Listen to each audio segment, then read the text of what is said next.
동종 조혈모 세포 이식 안내. 안녕하십니까? 본 영상물은 동종 조혈모 세포 이식을 시행받는 분들께 조혈모 세포 이식의 개념과 시술 과정, 주의사항 등에 대해 설명드리기 위해 제작되었습니다.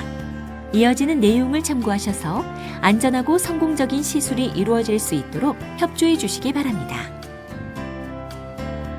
조혈모 세포 이식의 개념. 혈액 속의 적혈구는 폐에서 흡수한 산소를 온몸으로 운반하는 역할을 담당하고, 백혈구는 외부에서 침입한 병균으로부터 우리 몸을 방어하는 기능을, 혈소판은 출혈을 멈추게 하는 지혈작용을 담당하는데, 혈액 속에 존재하는 이러한 세포들은 뼛속의 골수에 존재하는 조혈모 세포로부터 만들어집니다.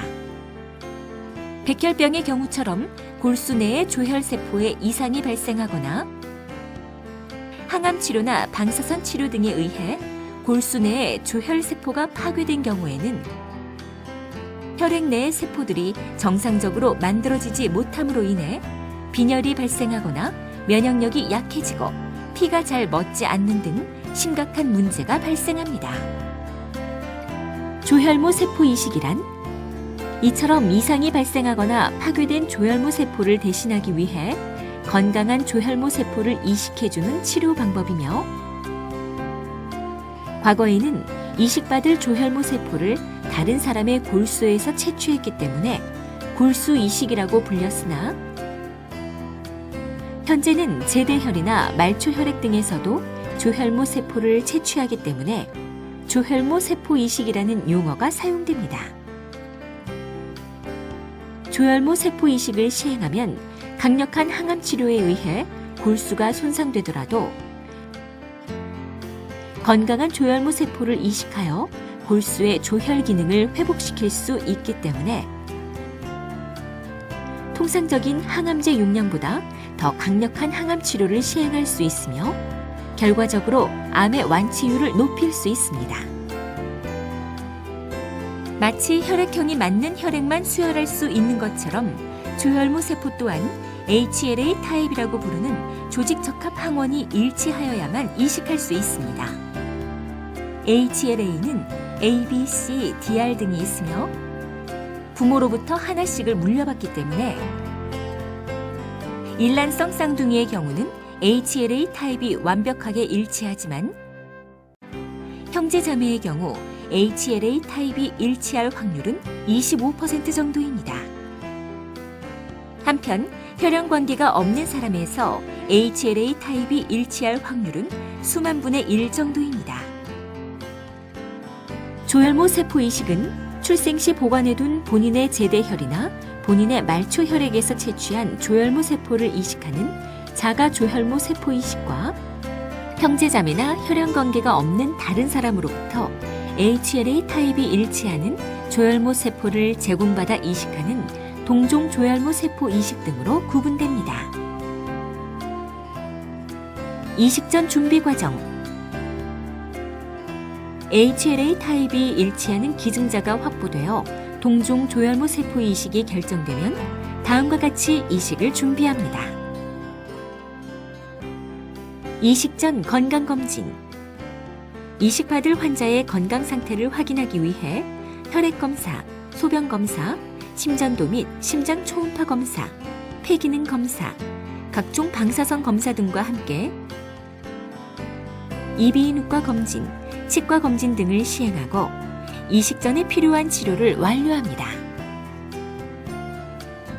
정자 보관. 고용량의 항암 치료나 방사선 치료 등으로 인해 불임이 발생할 가능성이 있으므로 필요시 사전에 정자를 보관하기도 합니다. 시술 과정. 조혈모 세포 이식은 무균실에서 이루어지며 일반적으로 다음과 같은 과정을 거치게 됩니다. 중심 정맥관 삽입. 치료 기간 동안 항암제 등 각종 약물을 주입하고 수혈이나 체혈, 조혈모 세포 이식 등을 시행하기 위해 목이나 어깨 부위에 굵은 정맥을 통해 중심 정맥관을 삽입합니다. 무균실 입실. 조혈모 세포 이식을 받는 환자는 이식된 조혈모 세포가 생착하여 충분한 수의 백혈구가 생산될 때까지 감염에 대한 면역력이 크게 저하된 상태이므로 외부의 병균으로부터 안전하게 보호받을 수 있는 무균실에서 생활해야 합니다. 전처치. 전처치란 조혈모 세포 이식에 앞서 고용량의 항암제를 투여하고 전신의 방사선을 조사함으로써 몸속의 암세포를 완전히 제거하고 골수 속의 조혈모 세포를 파괴하는 치료입니다. 조혈모 세포 이식. 전처치를 시행받고 이식 준비가 완료되면 마치 수혈을 하는 것처럼 다른 사람의 골수나 말초 혈액에서 채취된 조혈모 세포를 환자의 몸속으로 주입합니다. 조혈모 세포 생착.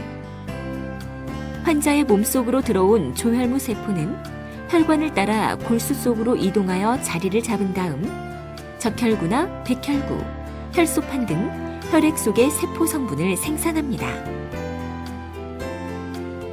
생착이란 조혈모 세포가 성공적으로 이식되어 환자의 백혈구 수치가 정상적으로 증가하는 상태를 말합니다. 생착이 소요되는 기간은 이식 후 2주에서 4주 정도이며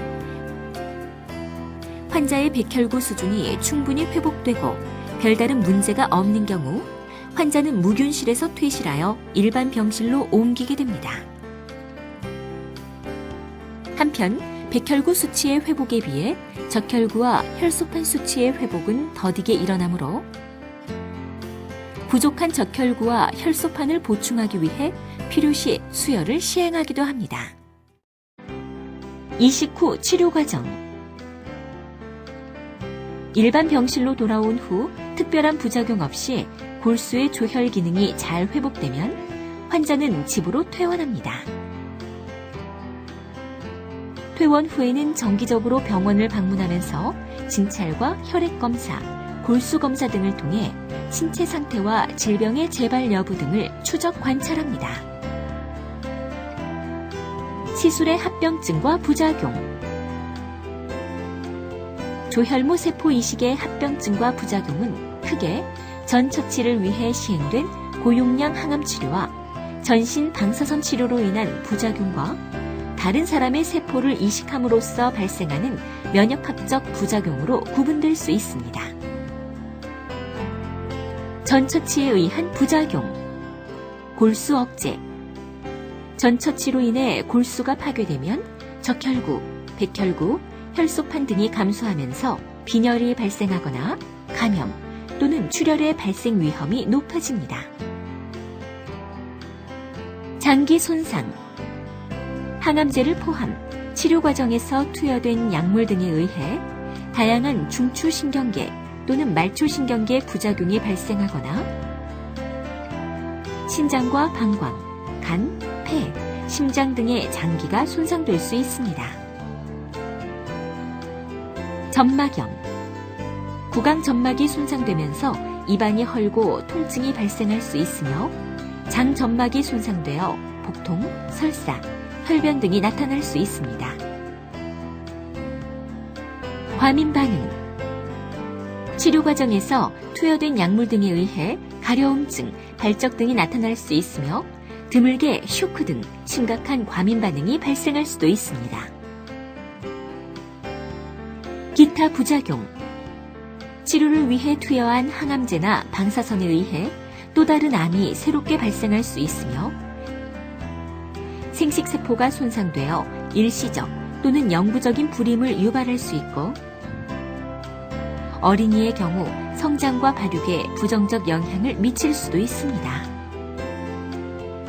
이식편대 숙주병. 간이식, 신장이식 등에서 나타나는 일반적인 거부 반응은 환자 몸의 면역세포들이 이식된 다른 사람의 장기를 공격해서 발생합니다. 하지만 GVHD라고 불리는 이식편대 숙주병은 이와는 반대로 이식 과정에서 환자의 몸속으로 들어온 다른 사람의 면역세포가 환자의 조직을 공격하여 발생합니다. 이식편대 숙주병은 이식 수준의 급성으로 발생하기도 하지만 2, 3개월이 지난 이후에 만성적으로 발생할 수도 있는데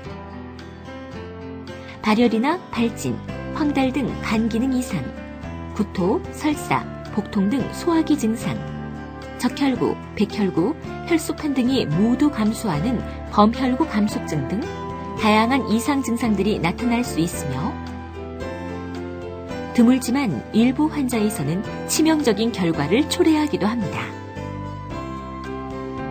시술을 시행하지 않을 경우 및 다른 치료 방법. 조혈모 세포 이식은 상당히 힘들고 어려운 치료 과정입니다. 하지만 조혈모 세포 이식을 시행할 경우 일반적인 항암 치료에 비해 더욱 강력하게 암세포를 파괴할 수 있으며 결과적으로 더 높은 완치 가능성을 기대할 수 있기 때문에 의료진은 환자의 상태와 각 치료 방법의 장단점을 종합적으로 검토하여 최선의 치료 방법을 선택합니다. 지금까지 동종 조혈모 세포 이식에 대해 설명드렸습니다. 감사합니다.